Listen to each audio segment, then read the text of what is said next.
The following is a lecture given by His Divine Grace, A.C. Bhaktivedanta Swami Prabhupada, recorded on September 8th, 1973, in Stockholm, Sweden. Sri Bhagavan was. Bhagavan means the Supreme Being. That is also dictionary word. I consulted the Oxford dictionary. God. God means the Supreme Being. And the Supreme means, that is also stated in the dictionary, the greatest authority. So, God means the greatest authority, Supreme. Supreme being. We have got little idea of Supreme. Suppose when you go to work in our office, the proprietor of the establishment or the managing director of the establishment, he is called the Supreme. We have got experience of the Supreme Court.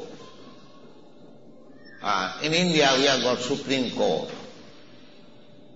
If there is any judgment which is not accepted by the litigant, he can go to the Supreme Court, and in the judgment given in the Supreme Court is final. No more any appeal, that is final. Supreme means that, final. So, Bhagavan Uvasa, Bhagavan means the Supreme Being. We are all beings, we are also living entities. Similarly, Bhagavan or God, he is also a living entity. As living entity, we are the same. But he is the supreme living entity. No more greater than him. Here we can distinguish. I am here. You may be greater than me. Another person may be greater than you. Another person may be greater than him. In this way, you go on searching, greater, greater, greater, greater. And when you come to a person, nobody is greater than him, that is God. Nowadays it has become a fashion. So many gods, especially they come to your country, Western country. But God can be plural number. God is always singular. One. If God is plural number, then that is not God. That plural number God may be the living entities. We are living entities. And God is also living entity, but the supreme living entity. That is the difference. It is Vedic statement. Nitya nityana cetana cetanana eka jo bhavanam vidadhati kaman. Description of God. He is nitya. Nitya means eternal. And we living entities, we are also eternal. Na hannate hannamane sarire. We, at the present moment, in the material condition, we are changing body. That change of body is called death. Actually, the living entity within the body, he has no death, no birth. Na jayate na mriyate va kadachi. This description we have got in the Vedic literature. So, God is also Nitya, eternal. We are also eternal. God is also cognizant, and we are also cognizant. We have got knowledge, and God has got knowledge. The difference is that I have got knowledge limited within this limit of this body. I have no knowledge what is going on in your body. Neither you know what is going on in my body. Therefore, we are individual. But God is also individual. He is spread everywhere. That is God. Annantarastham paramanuchayantarastham. God is within this universe, within yourself, within myself, within the atom. Annantarastham paramanu means atom. He is within the atom also. But you, we are limited within this body. We are limited. I cannot say that I understand what is going on in your body, pains and pleasures. That I cannot say. But I can understand pains and pleasure of my body. So, the quality is the same. God has knowledge. You, me, we have got knowledge. But our knowledge is limited. God's knowledge is unlimited. But knowledge is there, cognizant. Therefore, the Veda says, Nitya Nityanam Chetanas Chetananam. He is the supreme eternal amongst all other eternals. He is the supreme cognizant amongst all other cognizance. This is the difference. So Bhagavan means the supreme opulent. Bhoga means opulence, just like riches, reputation, strength, beauty, knowledge, renunciation. These are called opulences. So, every one of us has got little opulences. I have got also little money, you have got also little money. But I cannot claim, neither you can claim, that you are the proprietor of all the riches of the world or the universe. That you cannot claim. Nobody can claim. But God can claim. That is the difference. God can claim, as He claims, we understand from the Bhagavad Gita, Bhoktaram Jagatavasam Sarvaloka Maheswaram Suridam Sarvabhutanam Gyattamang Shantimicchati. God said that I am the enjoyer of everything. We are acting in this material world to enjoy something. We are working day and night to get some fruit of our labor and enjoy it. Everyone, either he is doing business, or is a professional man, or he is a worker, or anything he is working very hard, day and night, to enjoy something. But we cannot claim that we can enjoy everything in this world, although we have got the desire, but limited power to enjoy. The unlimited enjoyer is Krishna, the Supreme Personality of God. Just like we want to enjoy life, family life, we marry one wife, or in some countries more than one wife, 2, 3, 4. But when Krishna married, he married 16,108 wives. So, and 16,000 wives were given 16,000 palaces. And each wife got still children. And Krishna also expanded himself into 16,108 forms. That is God. For us it is very difficult to maintain even one wife at the present moment. This is the difference. Just try to understand what is the meaning of this word Bhagavan. Bhava means opulence. This is one of the opulences, richness.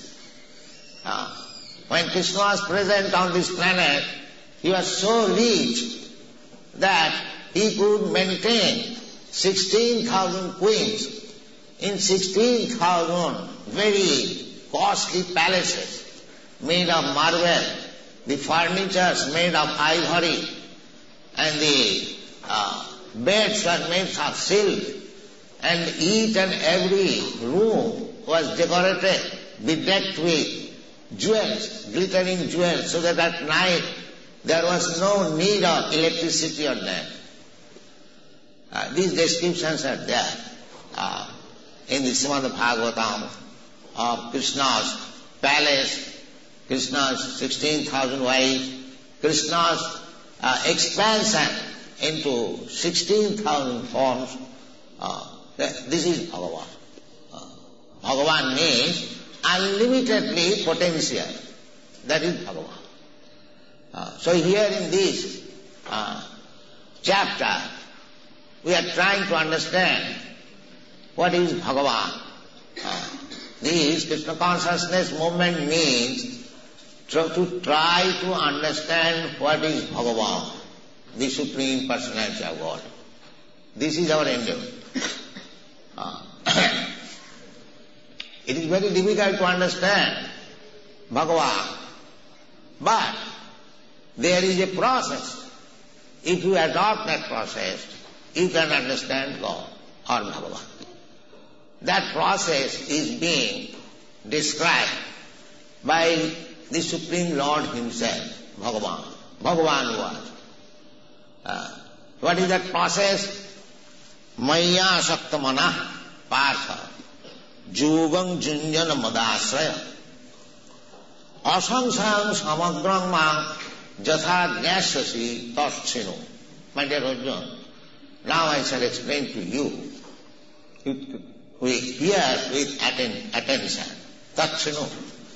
What is that? Maya Shaktamana Partha. You have to increase your attachment for me. Maya Shakta. Maya Asakta. Maya means unto me, and asakti means attachment.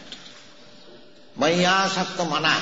Mind has to be trained up in such a way that you increase your attachment for God or Krishna. When you speak Krishna, you understand God. Krishna is one of the names of God. There are many millions of names, of which Krishna is the chief, because this word Krishna means all attract, because he is fully opulent. Just like if in this material world, if one man is very rich, he is attracted. He draws attention of the people in general. If he is very powerful, he draws attention. If he is very reputed, famous, he draws attention. If he is very wise, learned, he draws attention. But Krishna has got all these things in fullness, therefore he draws attention of everyone. Therefore his name is Krishna. This Krishna name means all attractive. He has got all the attractive features.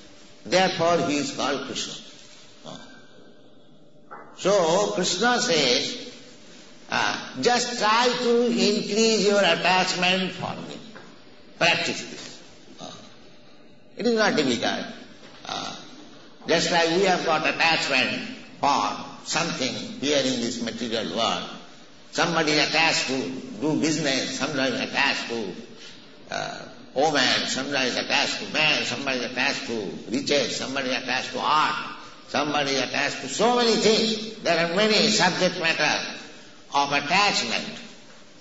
So, Attachment we have got, that we cannot deny. Everyone. We have got some attachment for something.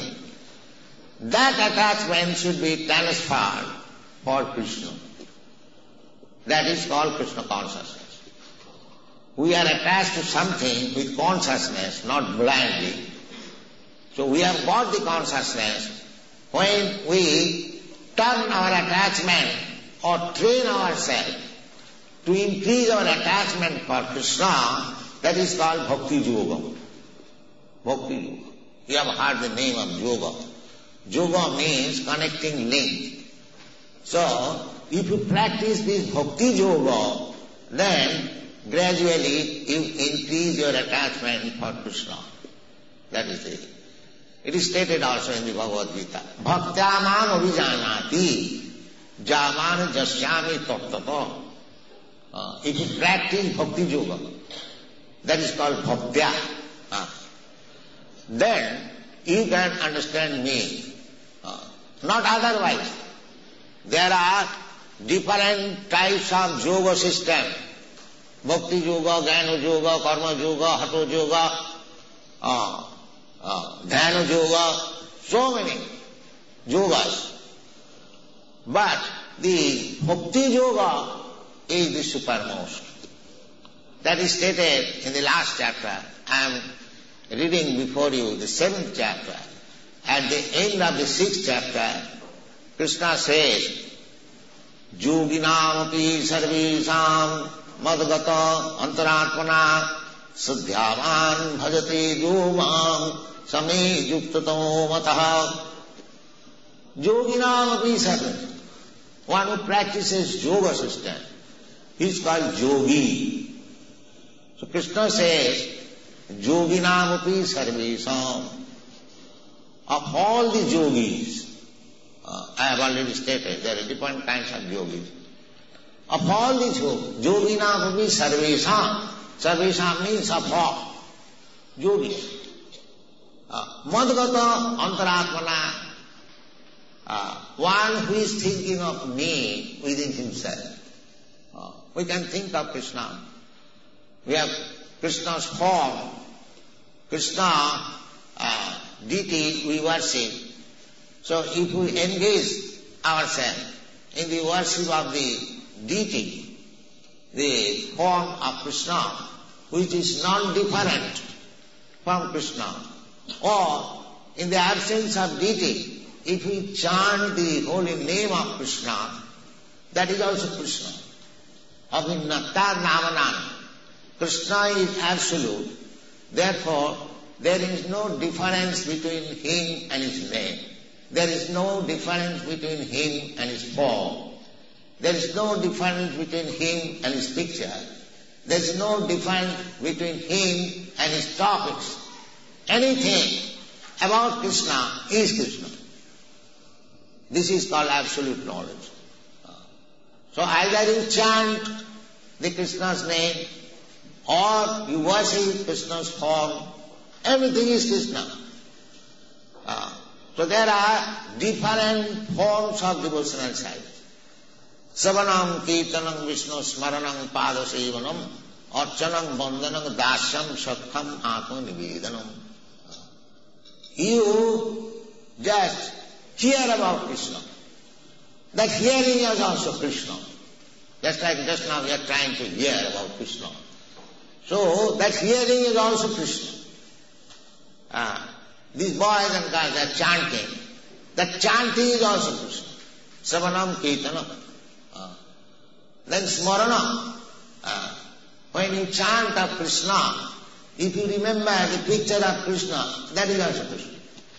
Or you see the picture of Krishna, that is also Krishna. You see the deity of Krishna, that is Krishna.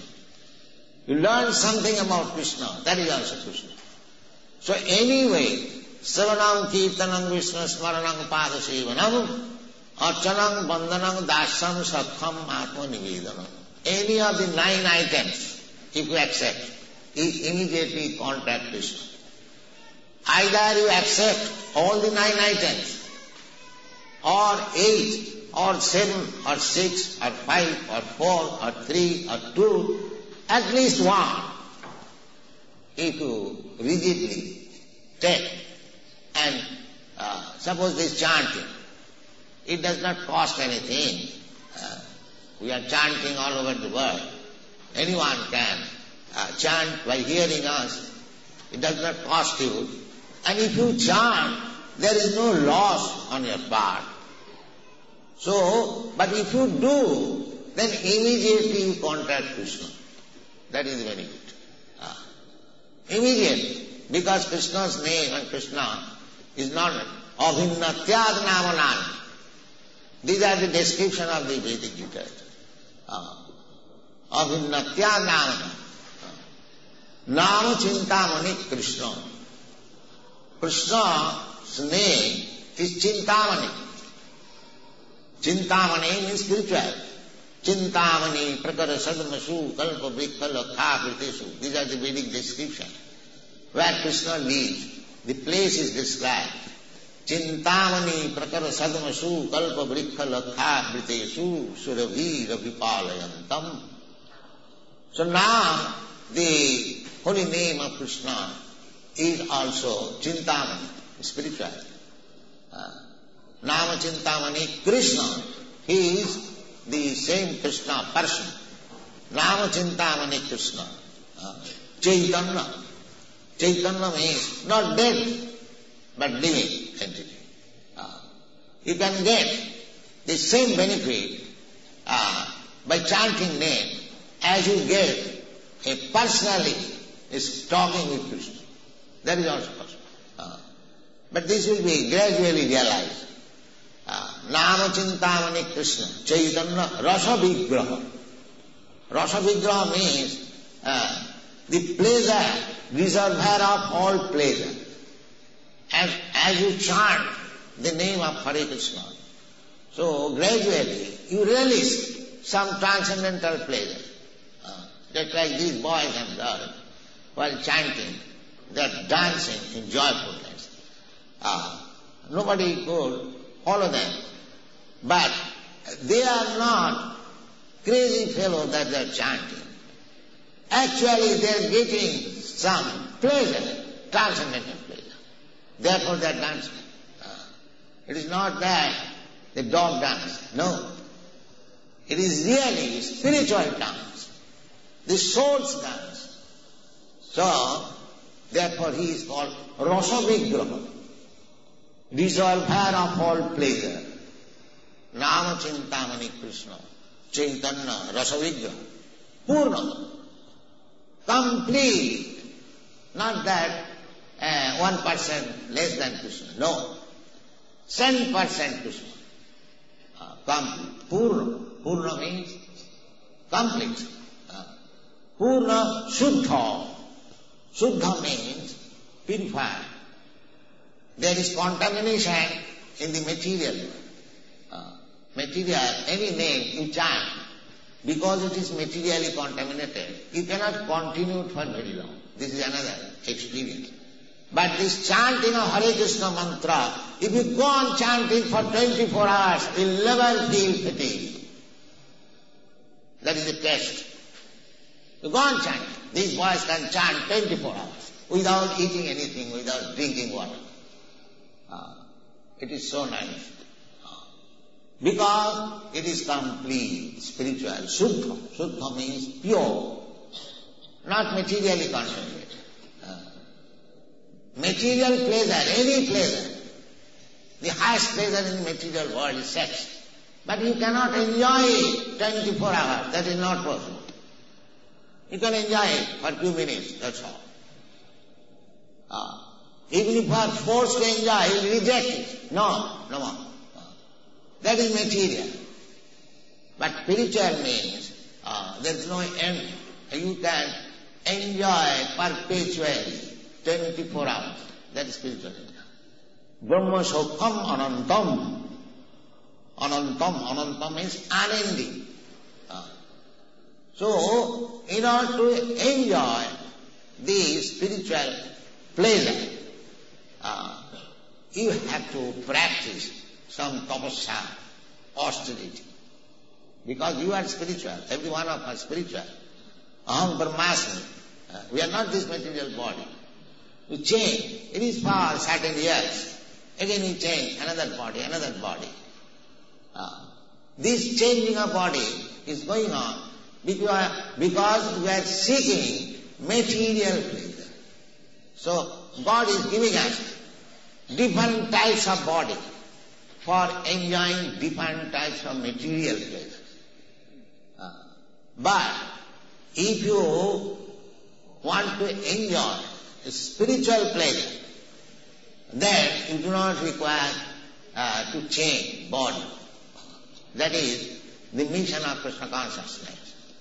That every one of you want pleasure, but that pleasure in the material world you cannot enjoy perpetually. But if you purify yourself of this material contamination, if you do not accept this material body again, and you remain in your spiritual body, then you enjoy transcendental bliss, eternal. So this human form of life is meant for that purpose. Lower than the human form of life, cats and dogs, they cannot understand what is spiritual pleasure. That is not possible. But in the human form of life, you can understand what is spirit and what is matter and what is spiritual pleasure and what is material pleasure. These distinctions we can make. That much consciousness is developed in the human form of life. But if we misuse this developed consciousness for material pleasure, then we are missing the opportunity. This is Krishna consciousness movement. Our Krishna consciousness movement is that you have got this human form of body. Don't miss the opportunity that you can, if you properly utilize, if you train yourself, you can be transferred to the platform of eternal spiritual bliss. This is Krishna consciousness. So, you can become Krishna conscious in any circumstances. There is no limitation that you have to become Krishna conscious under this condition, that condition. The condition will be enunciated later on. First of all, try to become Krishna conscious. That at least you drink water and so many times in a day, you just try to think that the taste of the water is Krishna. That is the beginning of your Krishna yoga system. And then if you chant Hare Krishna, Maha Mantra, Hare Krishna, Krishna Krishna, Hare Hare, Hare Ram, Ram Ram, Hare Hare, then you become gradually the greatest yogi without becoming very learned scholar, without becoming Vedantist, without becoming religionist. Simply by this process, you try to practice and your life will be perfect. Thank you very much. Hare Krishna.